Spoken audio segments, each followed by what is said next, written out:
Good morning, good afternoon, good evening. Thank you for joining the Stantec webinar series today on hazard considerations in the design of wastewater treatment plants. Pat Coleman from our Toronto office, Dr. Pat Coleman, I should say, is going to be talking specifically about Hazop, Swift, and OPMAN. A couple of housekeeping items before we get going.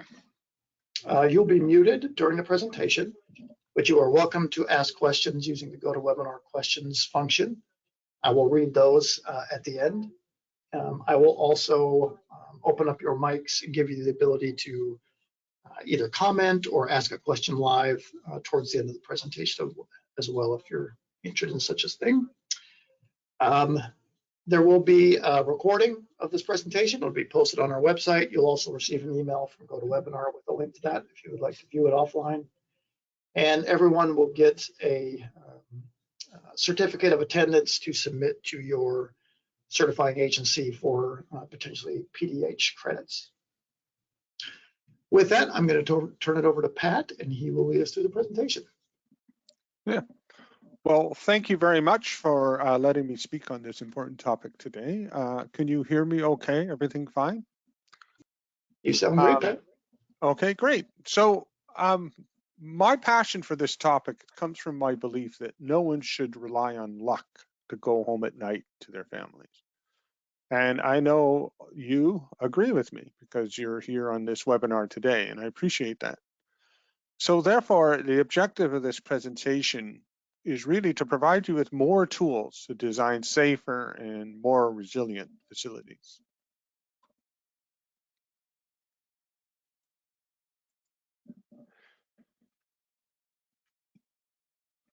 So the construction, commissioning, operation, and maintenance of our facilities are safer when we think safer day one. Now, this statement is true. When we are designing something that will be procured, built, commissioned, and operated, from day one, we concern ourselves with value and quality. But from day one, we also focus on safety. We load the dice, so to speak, in our stakeholders' favor. Now, what's fascinating for me is when faced with a problem, we always usually institute checks first as our first response. And that's no difference with safety and design.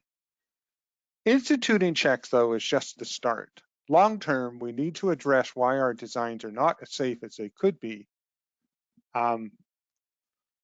That said, most of this webinar is actually going to be on checks, but I just want to leave that thought with you. So this is what I'm going to talk about. Now, one person who has influenced my thinking about safer design the most is Trevor Klecht. He's not a household name in the water industry, but well known in the chemical processing industries. I'm going to introduce you to Trevor Klecht in this presentation as a means to discuss at a high level the whole issue of safer design. We will then look at three commonly used methods to check designs in the water industry: Hazop, Swift, and OPMAN, and then we'll wrap it up.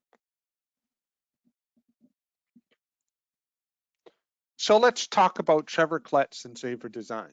Now, Trevor Klecht's story is very similar to my story. As I suspect, it's also very similar to yours. So Trevor Klecht was an industrial chemist. He joined the Imperial Chemical Industries, ICI, after World War II. He started in the laboratory, moving to the factory floor, and ultimately to managing chemical processing plants. Somewhere along the line, his boss asked him to take on some health and safety responsibilities. Trevor was reluctant because, as he said in his biography, he just thought it as more paperwork. And I think we've all been there. Now, at that time, he had a colleague who was trying to apply a business method to engineering design. This methodology uncovered numerous issues in a design that luckily they were able to address before the new plant was built. ICI, their employer, was suitably impressed. This methodology became what we know today as Hazop. Trevor embraced this methodology. In fact, he published the first book on hazard and operability studies. Now, his responsibilities for health and safety continued to increase. He analyzed a number of failures and came to the conclusion that he saw the same accident occur every 5 years. He realized that unless the company formalized what they had learned from accidents, people would forget. This ultimately led him to publishing his book on inherently safer design. He took lessons learned and results of Hazop studies and developed a methodology to produce safer designs.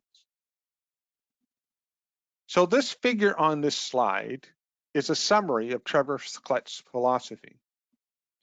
We design to be safe. That's the intent. We check our designs to ensure they are safe. That's the check. And we learn from our successes and failures. That's the learn. This is the virtuous circle we should all aspire to achieve.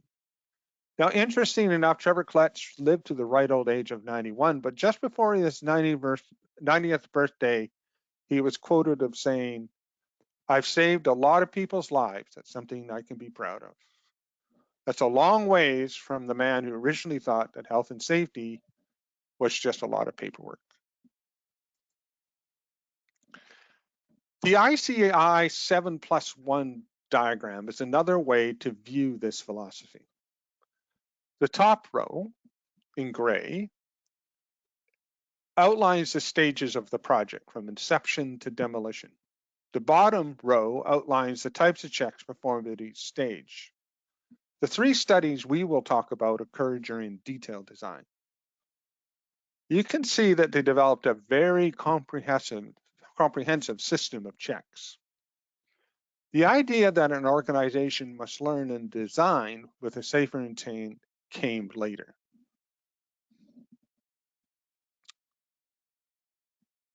Another way to view this philosophy is to look at the hazard triangle. The 3 sides describe our relationship with a hazard. Ideally, we want to identify and mitigate a hazard before it occurs. I mean, that's why as a young child, you're always told to look both ways before you cross the street. The 3 studies we will talk about are part of that process. However, if a hazard is missed and an unfortunate event occurs, we need to extract from that event knowledge we can use to prevent the event from occurring again. However, it's not enough to identify and investigate hazards.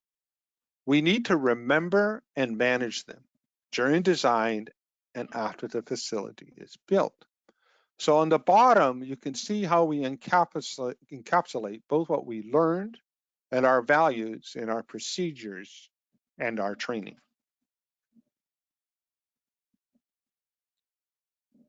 So let's focus on identifying hazards.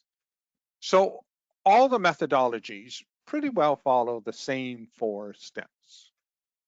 Identifies a cause, assign a likelihood. So look for a reason that something's not going as you would expect it to go. Characterize the consequence of that failure, always without looking at what safeguards are already in the design. Identify what safeguards are in place now and decide whether, well, do we need to make additional changes? And then out of that come a set of recommendations. So I'm going to introduce you to 3 techniques. This picture is taken in the early 1900s of what we think is the UK Royal Commission on Sewage Treatment, standing in front of a rock media trickling filter. And the reason I'm showing to it because I really think the personalities of these 3 individuals that we've circled in white really summarize the personalities of the 3 methods. So if we look at Hazop, the man with the top hat, you would expect someone wearing a top hat, holding the drawings, obviously the boss, would be much more rigorous and rigid, much more looking at the minor details. If we go over to the man with the bowler hat, who's we think the superintendent, well, he looks much more pragmatic. Well, for one, he's not wearing a top hat at a sewage plant. And you would expect that, well, he would have the same sort of rigor in some ways, but I think he'd be a bit more adaptable, a bit more flexible, a bit more quick on things, would see things much more from a systems point of view. Now, if we look at the man on the left with the cap, well, just look at the way he's standing. You can see this is a man of action. He's practical, tangible, focused on his pretty well on his day-to-day activities. That's how he would see this whole thing. So that's very much the personality of OPMAN. So think of that as we go through, because these three people will come up again and again, because I really think they capture the personality of the methods. So let's start with our man with the top hat. So Hazop, why do we do it? The reason we do a Hazop is to identify hazards or opportunity problems in the design before the facility is built. So a perfect Hazop study is one where no hazards are found. A Hazop follows the process flow using the mature set of P&IDs using a checklist. The outcome is a list of actions. Very heavily process-based because it comes from the process industries. This is what we call a technique diagram. So you can see down the column process, input, output, tools, skills, and effort. So what you need to take from this diagram right now is three things. Obviously, you need a firm facilitator to keep the team on track. The lead designers must be present to explain the design and answer questions. And the participants must commit to being there, as the process is mentally tiring.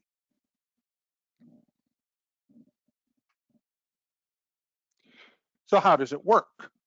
Well, the facilitator steps the team through a checklist for each node. For example, the attribute may be flow rate, which I circled, and the guide word may be no. The team then decides if there could be a no flow in this line situation. If so, what would cause it? They note that there is a manual isolation valve with no indicator to SCADA.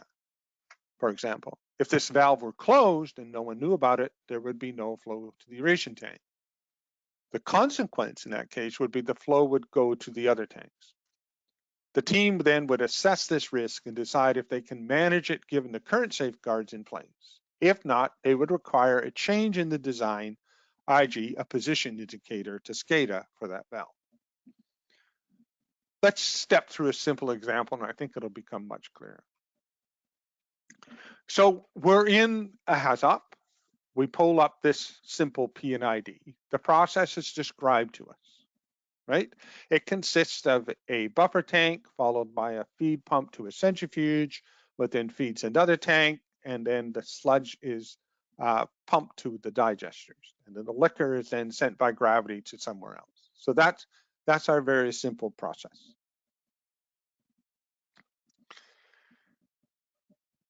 Once the process is described, the facilitator would then split the process into nodes.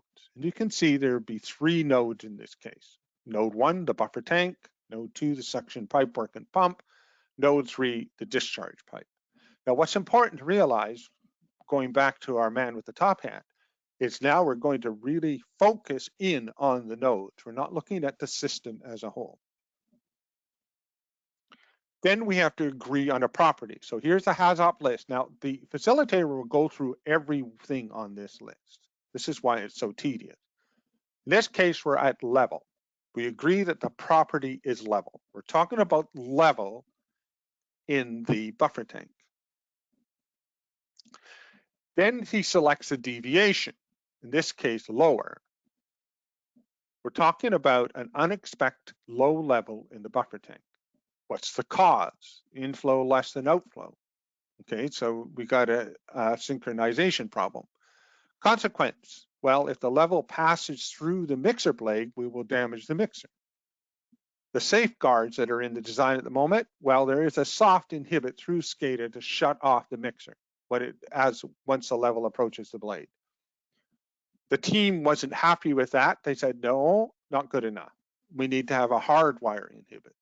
So that was then assigned to the designer to put in. Another cause is the tank is offline. Well, if the tank's offline, the mixers and sprays could still operate if it's not properly shut down. Well, there are no safeguards for that. That's really down to operations. So the recommendation is that you need to check, and if it's not the case, there has to be a standard operating procedure on how to take a tank offline, and that was assigned to the owner. So that's Hazop. So again, we look at a line or a vessel, not the system as a whole, and once a node is agreed to, you systematically go through the guide word list to generate the documentation, and you go through every guide word. So it's based on nodes, it's rigorous, and it's rigid. And that's why it's so good for high-risk applications. But you have to ask yourself, is this the right application for everything we do in wastewater and water treatment? That leads us to our next question, Swift. So now we're talking about our man with the bowler hat who's a bit more agile. Swift looks exactly like Hazop when you step back. Same sort of goals, same sort of report. In fact, you can use the same software. The difference is how it looks at the process and how it comes up with risks. So Swift,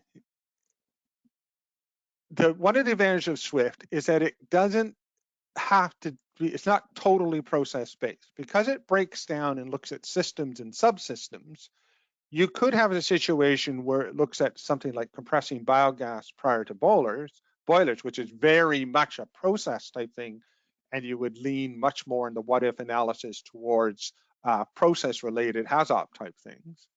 Or it could be removing screening bins from headworks, which is much more logistics. So really the hazard is in the whole logistics of when the truck comes to site and how it gets access to the bin and lifts the bin onto the truck and then leaves the site. So Swift allows you to look at both types of risks.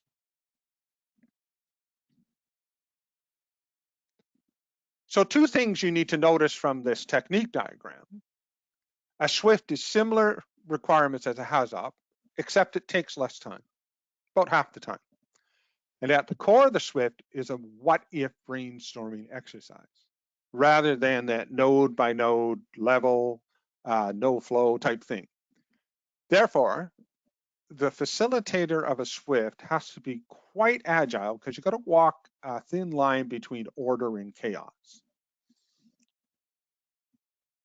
So let's go back to our example. So here's our P&ID. We go through the same process, explained to the team how this is supposed to work. We then break it into subsystems, right? So the Hazop broke it into 3. In this case, the Swift broke it into 2.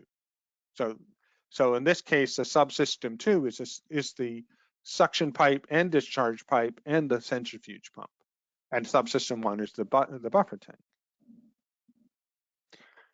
The difference is in how you come up with the risks. So you go through a what-if framing thing. So the facilitator chooses what to brainstorm on. So it says, okay, let's brainstorm on plant or control system failure.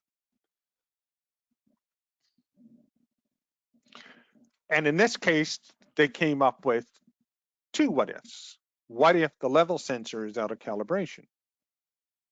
Well, then we don't know if there's a high or low level in the tank. Now, these tanks act in parallel, and they have a pipe that connects them with an isolation valve.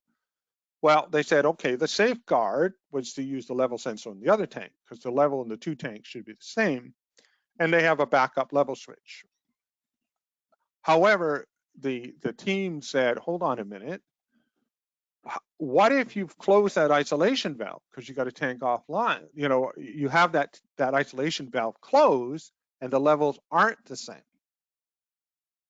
So then they said, well, you need to have a position indicator and you need a discrepancy alarm. Similar, what if a mixer fails? Well, if a mixer fails, solids settle in the tank.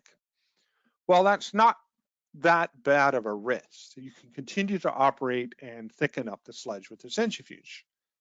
Now, the team said, okay, well, we need a SOP in place to maintain the mixers because they're quite critical. And they said consider a recirculation pump, which the owner and the team, the designer said, well, no, that's not a good solution.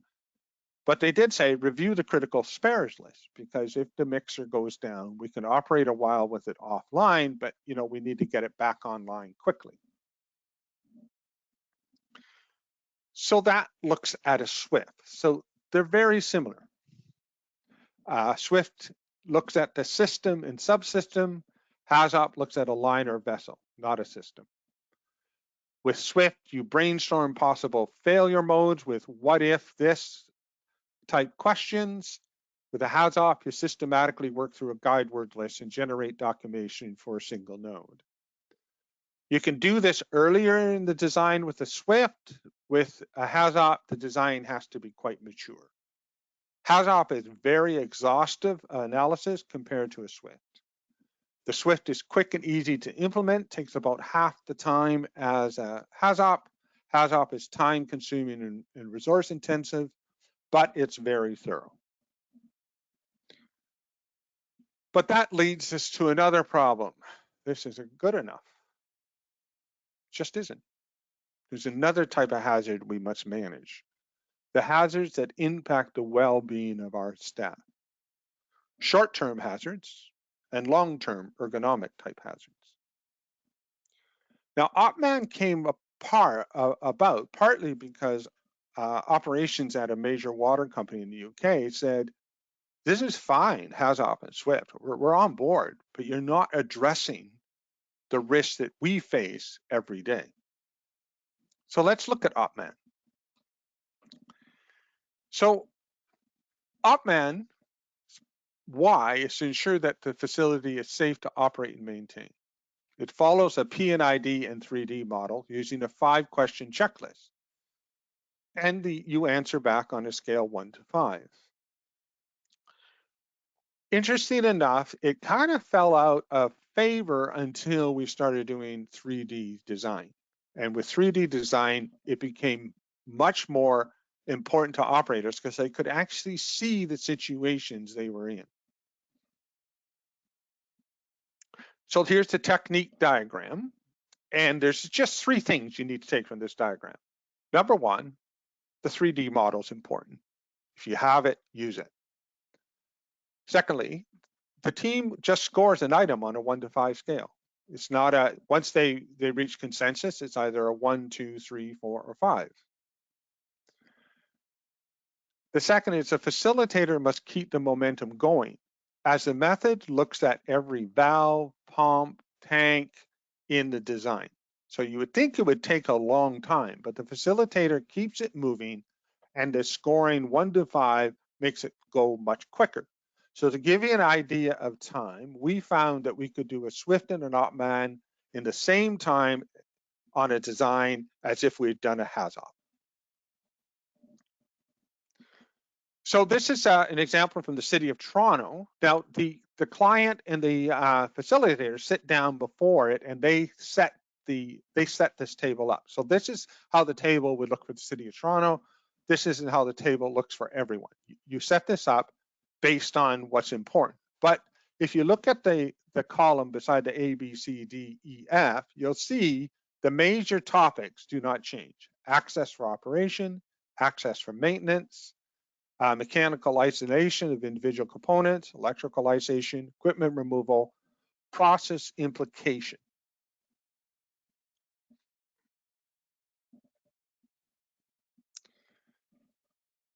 Oh, sorry. And then if you look along the top, there's the scoring. So it's either acceptable but could be improved. So you say, well, if you did this, it would be an improvement. Unacceptable, go back to the design board, but we don't think it's major. Unacceptable, you're going to have to do some significant redesign. Or number 5, you didn't provide us with enough information. You're going to have to come back to us and with more information, and then we'll make our decision. So it focuses on staff well-being. So assesses acceptability to the staff. They select a rating with the team. We provide a justification for the rating, particularly if it's unacceptable. And then sometimes they make recommendations. So there's a worksheet that's pre-populated before the meeting from the P&ID. So every valve, et cetera, is listed on the workbook. So you can see TAB STR V501 manual isolation valve, that's listed. And then there's a drop down menu for each of them. Acceptable, acceptable could be improved, unacceptable, unacceptable requires design, insufficient information. And this is why it allows you to move quite quickly. So now we're going to talk about two types of risk, safety risk and ergonomic risk. So here's a sketch of a situation that came up on something I worked on once. So you can see there's the staff member, and he's looking up at a manual isolation valve. So they went ahead and they said, well, hold on a minute. Is it acceptable access for operation? Operation, no. If we have to close that valve, we're going to have to climb, and that's unacceptable. Maintenance, well, they said, well, you know, if we were going to maintain that valve, that's not very often, we would come up with a way of, you know, putting up something that was safe and then we could maintain it. But, you know, you could improve it. Mechanical isolation wasn't an issue. The other three, electrical isolation, equipment removal, and process identification, were acceptable. Because if you close this line off, there were other lines that were available. So the team said, look, see if the valve can be lowered or rotated. If not, provide a remote faceplate or panel. Bottom line is we don't want operators climbing to reach anything. That's a safety risk. Ergonomic risks are a little bit more tricky. So let's think about it. So this comes from a standard that's written, prepared for shipping. And it shows where a valve wheel should be relative to a person's, the placement of the person's shoulders and waist. And so emergency operation, there's certain requirements, and then normal operation, there's certain requirements. Now, what we're trying to do here is avoid the situation where we develop long-term lower back problems, which have happened on some treatment plant site, or long-term respiratory issues that have also happened in other sites because of a maintenance issue. So we're looking at the day-to-day operation. So let's look at an example. Let's look at this situation. So we have an operator standing, valve number 1. It's a manual isolation valve. In order to get to that valve, they have to climb over the pipe. Now the hand wheel's too close to the wall. Every time they turn that, if they don't have gloves on, they're going to skin their knuckles. If we look at valve number 2, you know, the hand wheel is too high compared. So hold on a minute. So they're going to have to reach up to close that valve. That's not a good ergonomic situation. Number 3 was even worse. There's just no way you could reach that valve in a safe manner without standing or being in a very dangerous situation. Now you could say, why on earth did this even come into a design? Unfortunately, this is more common than it should be in designs, because the person that's designing back in the office isn't an operator and doesn't necessarily have gone through the thought processes of thinking about the person that's going to be closing, particularly things like manual isolation valve. So what was the solution? So number 1, they moved the valve and they changed the gearbox. So now it's like a steering wheel on a car. You know, it's in the right range. They doesn't have to climb over the pipe. Number 2, they changed the gearbox, turned it 90 degrees, again, like a steering wheel in a car. Number 3, they moved it. And now it's within reach and it can be operated in a safe manner. So those are the 3 methods. So let's go through a quick wrap up. Number 1, We focus on quality, value, and safety starting on day one. We conduct checks on the design and feed the results back to the design team. So under quality, we might do something like a peer review, right? Maybe it identifies a hydraulic pinch point that the team missed. Value engineering, well, we're looking to see whether we can improve the design, give the client more value. So in this case, they came up with an alternative digester mixing system that used less energy. OPMAN, it could be that a valve is out of reach, and the design can use this input to improve the design. Then we can think about, when do we do this? So again, I said it's during detailed design. So you can do an OPMAN best at about the end of 60%, the same when you're doing a SWIFT or a Hazop. You can do an OPMAN earlier, which can also feed in and assist things, but normally we do it about 60%. And if you think about the other things that we're doing to check the quality of the design, so we have coordination meetings, we're doing value engineering at the beginning of detailed design, and then value engineering at the end, more to look at constructability issues. And we may do some regulatory reviews right at the start of detailed design. Now, I'm often asked this question of, okay, why would you do a Hazop or a SWIFT? So this is the typical advice people normally get. When it comes to something you've done before with a low risk, you'd probably use a SWIFT because of the low risk. And it also then gives you that ability to look at logistics as well. If it's something that has a high risk, something that you haven't done before, something like, let's say you've never done a thermal hydrolysis plant before, or you have a sludge dryer, you may require a Hazop because you really want to go through the process to make sure you understand it and have covered off all the risks. If you've done it before at another plant and you have the Hazop record, then you may say, okay, that's enough, I'm going to do a SWIFT. That's normally what we recommend. But if you look at that bottom orange box, I recommend you do OPMAN on everything. So let's think, Hazop. We'll use it when the technology is new to a client or a process is hazardous. SWIFT. We do that when we don't do a Hazop. And OPMAN, we do it on every design. So let's close off. This is my last slide. So again, we go back to that statement. The construction, commissioning, and operation maintenance of our facilities is safer when we think safer day one. And that goes back to what Trevor Klecht told us about. We intend to design safe, we check to make sure we've designed safe, and we learn from our successes and our mistakes. So often the strategies we use to check designs in the water industry are Hazop, SWIFT, and OPMAN. And so that we can integrate safety into the design thought processes. Now, I can guarantee that design engineers that participate in these types of checks and evaluations will go back to the office and design differently.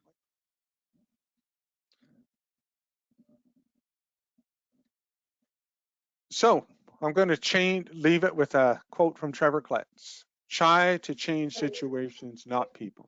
We haven't got the right to roll the dice on the safety of the people we're designing plants for. So any questions? Great presentation, Pat. Thank you very much. It's not something you hear about a lot, so I appreciate you taking the time. We do have a few questions. Let me get those here. I just got to browse to the right part of this system here.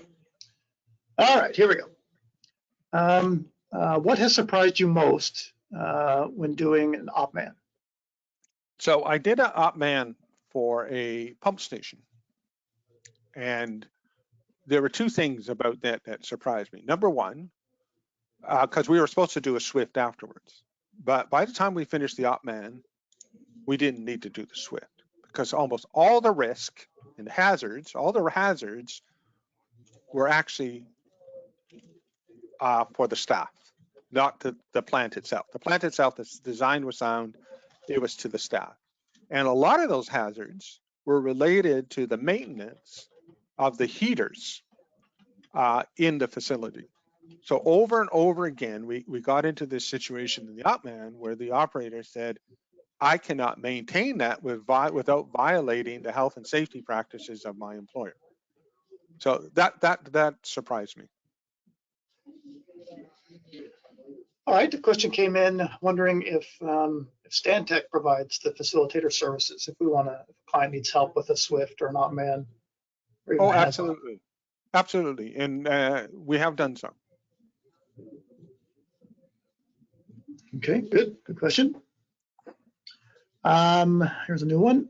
Could you give us an example of when a SWIFT identified a non-process hazard? We talked a lot about, obviously, process, but things that are non-process related. Yes, we were doing it on a source separated organics anaerobic digestion plant. So it was taking basically food waste from the households. It was being trucked to the site and then it was being processed and digested. Because up here in Toronto, you know, this area of Ontario, 20% of Canadians live between Hamilton and the other side of Toronto, right? The rest of the country is pretty empty.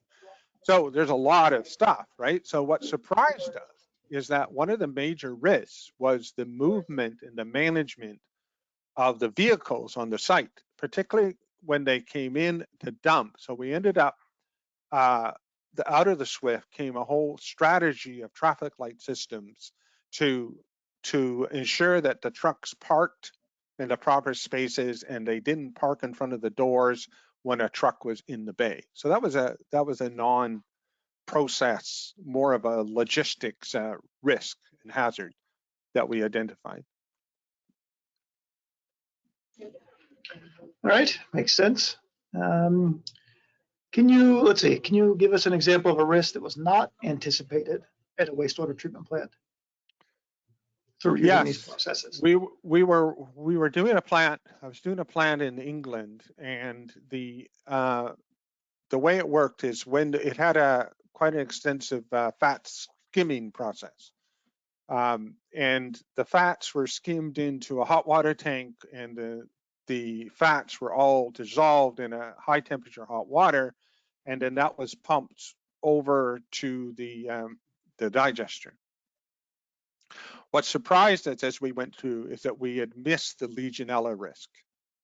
So when the person, because it was right at the temperature that Legionella will grow, that we hadn't thought through the proper health and safety safeguards to ensure that when the person who opened that tank would be aware of the risk. That also showed up at another facility again, where we were heating water. We had warm water and we were storing it in a tank that we hadn't thought of that Legionella risk. So that was one of those that kind of slipped by the designer, and then we caught it, and then we were able to put the safeguards in place.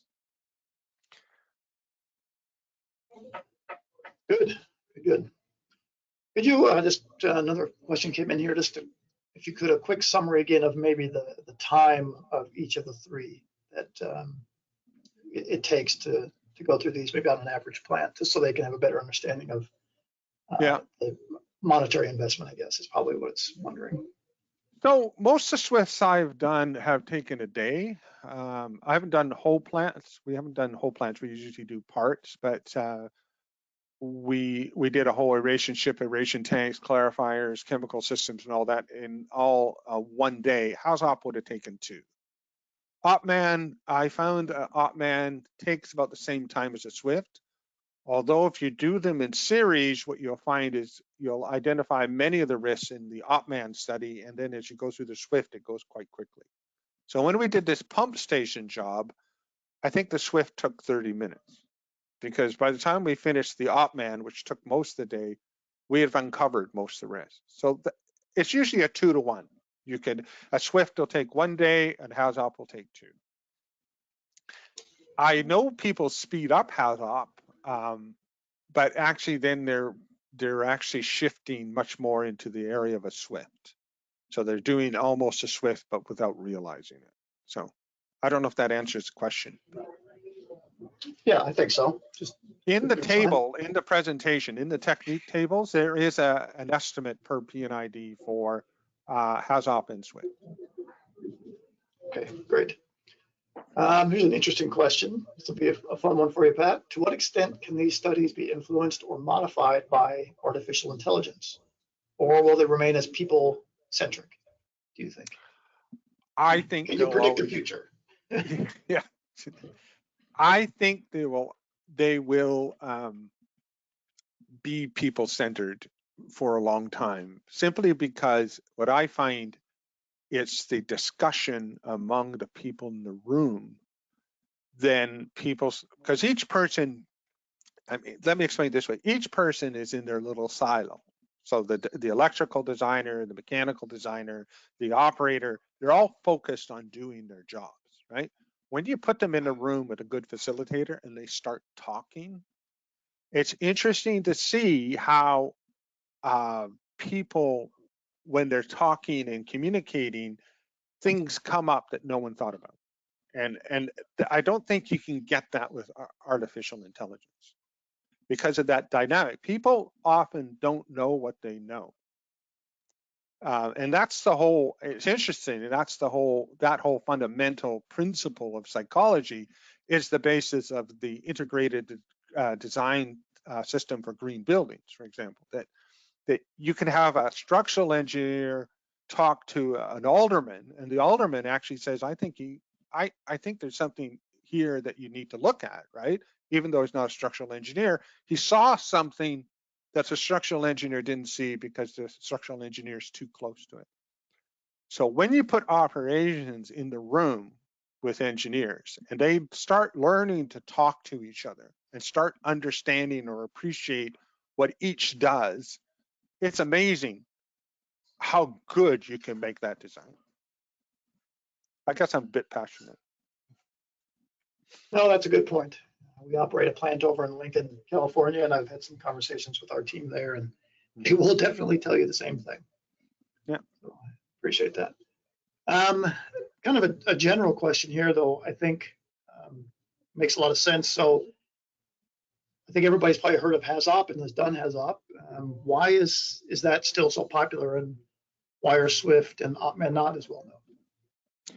Yeah, that's a good question. So Hazop, so the water industry, okay, you need to understand something about the water industry. The water industry borrows from other industries all the time.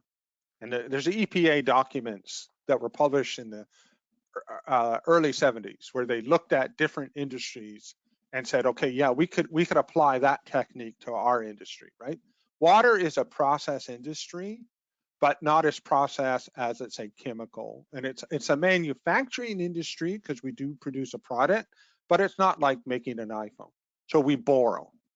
And so when people were looking for a method to assess process risk, there were books written on Hazop, right? If you wanted to learn about Swift, you would have had to go into a general book on different risk analysis techniques, right?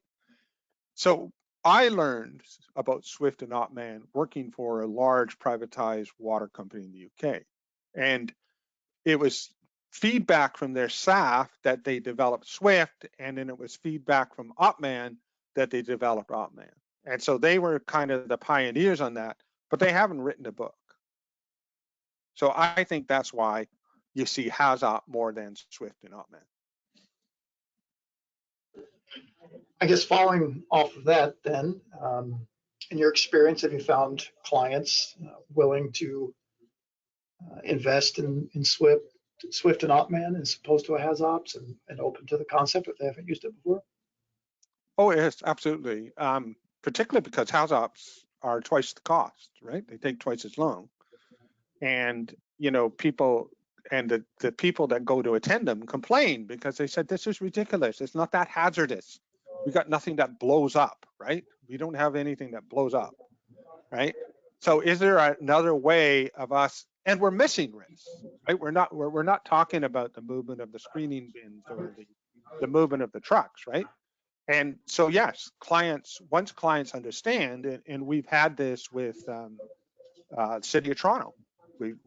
City of Toronto was quite willing to do they did actually the first major OPMAN in Canada, and Swift. We adopted Swift on a number of projects. So looking at basically you look at what you're doing, you look at the risks, and then you say, what is the most appropriate method for us to check this design? Great. All right, I'm going to actually give everyone the ability to unmute themselves now, if they would like. And they can then, if you'd like to, you can comment or ask a question live. You're also welcome to continue to ask questions using the questions chat box, but you now have the ability to unmute yourself if you so choose. Thank you for the questions so far. They've been great. Yeah, thank you very much. Well, if we got time, I can close it off with a story. What actually got me passionate about this. I sat with a senior mechanical designer who I had a great respect with. And one day we were just talking, and he told me about a situation where he was involved in the design of a plant, and it was enclosed, and they had put covers on, but they never really thought much about the covers. They chose the cheaper ones, and they said, yeah, we can take them on and off, right? What they didn't think about is what the operator did every day. And he said to me, this one incident has changed his attitude towards design. He said that operator found it so onerous because he had to check the process. And so finally, what ended up happening is he took most of the covers off and left them off. Well, the HVAC was never designed for this. He is now sitting at home with 1/3 of his lung capacity on permanent disability. And the guy said, that changed my view towards safety. I never, ever want to be in that situation again, where I had anything to do with the design, where somebody who is in the front lines doing the work is now hurt because we didn't take something into consideration. So that whole discussion really shook me up and made me start thinking about what I was doing as a designer. Yeah, I guess that makes sense. All right, we'll do a final call for questions and see if anybody else has anything else.